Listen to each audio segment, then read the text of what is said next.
1 লক্ষ টাকার মধ্যে কত টাকা জাকাত দিতে হয়, 10 লক্ষ টাকার মধ্যে কত টাকা জাকাত দিতে হয়, অথবা 1 কোটি টাকার মধ্যে কত টাকা জাকাত আসে।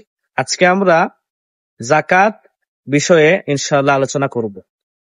অনেকে আছেন যে বুঝেন না জাকাত কত টাকা হলে কত টাকা দিতে হয় এবং কাদেরকে দিতে হয়। তো আসলে আমরা হাদিস থেকে জানি জাকাত দিতে হয় 40 ভাগের 1 ভাগ সম্পত্তির মধ্যে। এখন কারা দিবেন? জাকাত ফরজ হয় ওই ব্যক্তির উপর যে ব্যক্তির কাছে 7.5 ভরি স্বর্ণ অথবা 52 ভরি রূপ্য দীর্ঘ 1 বছর জমা থাকে অথবা তার সম পরিমাণ টাকা। ওই ব্যক্তির উপর জাকাত ফরজ। আমি আবারও বলছি, 7.5 ভরি স্বর্ণ অথবা 52 ভরি রূপা অথবা তার সম পরিমাণ টাকার মালিক হলে দীর্ঘ 1 বছর আপনার কাছে থাকলে আপনি অবশ্যই জাকাত আদায় করবেন। এখন আসুন যে কত টাকা জাকাত দিবেন। 40/1 পার্সেন্টেজ হিসেবে 2.5% জাকাত দিবেন। তো সেই হিসেবে 1 লক্ষ টাকার মধ্যে জাকাত দিতে হবে 2,500 টাকা। কত টাকা? 2,500 টাকা।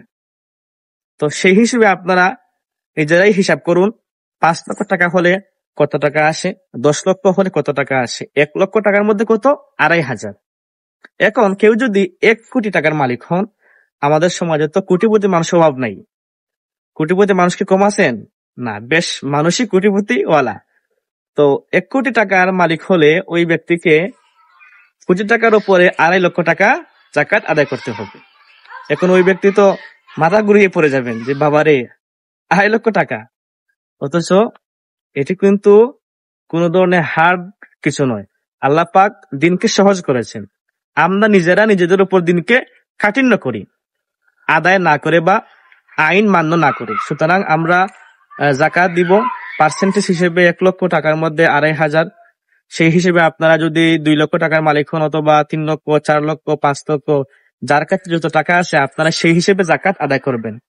আর জাকাত আদায় না করলে আপনার মধ্যে কিন্তু দিন পরিপূর্ণ নাই। কেননা মহানবী হাদিসে বলেছেন সাল্লাল্লাহু আলাইহি ওয়াসাল্লাম, বুনিয়াল ইসলামু আলা 5। ইসলাম 5টি ভিত্তির উপর প্রতিষ্ঠিত।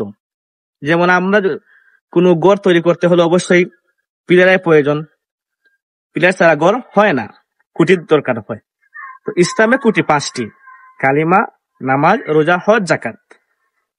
এই 5টি খুঁটি আপনার মধ্যে থাকতেই হবে। এখন কালিমা, নামাজ, রোজা, হজ, জাকাত। হজ, জাকাত এই 2টি হলো সামর্থ্যবান ব্যক্তির উপর নির্ভর করে। যারা সামর্থ্যবান হয়েও এই 2টি ফরজ বা 2টি খুঁটি এর মধ্যে থাকবে না, ওই ব্যক্তি প্রকৃত মুসলিম হতে পারবেন না, আপনার মধ্যে দিনের পরিপূর্ণতা থাকবে না। এজন্য আপনারা সেই দিকে মনোযোগ দেবেন, জাকাত আদায় করবেন, নতুবা কাল কিয়ামতের দিন আপনারা আল্লাহর কাছে ধরা খেয়ে যাবেন। আপনারা পাপী হিসেবে সাব্যস্ত হবেন। যেমন নামাজ যেমন ফরজ, পাশাপাশি জাকাতও ফরজ। তো আমরা যেন সঠিক পন্থায় জাকাত আদায় করতে পারি। তো বলছিলাম আপনারা কাকে দিবেন, জাকাত কাকে দিতে হয়, এই বিষয়ে আল্লাহ পাক পবিত্র কোরআনে স্বতন্ত্র একটি আয়াত নাজিল করেছেন। সুবহানাল্লাহ। আপনি কাকে জাকাত দিবেন?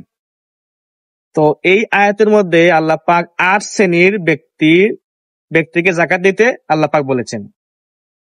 অসহায়, এতিম, মিসকিন, মুসাফির, তারপর অমুসলিম ব্যক্তিকে আপনারা দিতে পারবেন। 8 শ্রেণীর ব্যক্তি যারা জাকাত দেওয়ার সামর্থ্যবান আছেন, আপনারা যোগাযোগ করবেন আলিম উলামার সাথে, আপনাদেরকে বুঝিয়ে দেবেন। আল্লাহ পাক যেন আমাদের সবাইকে সঠিক পন্থায় জাকাত দেওয়ার তৌফিক দান করেন। আমিন।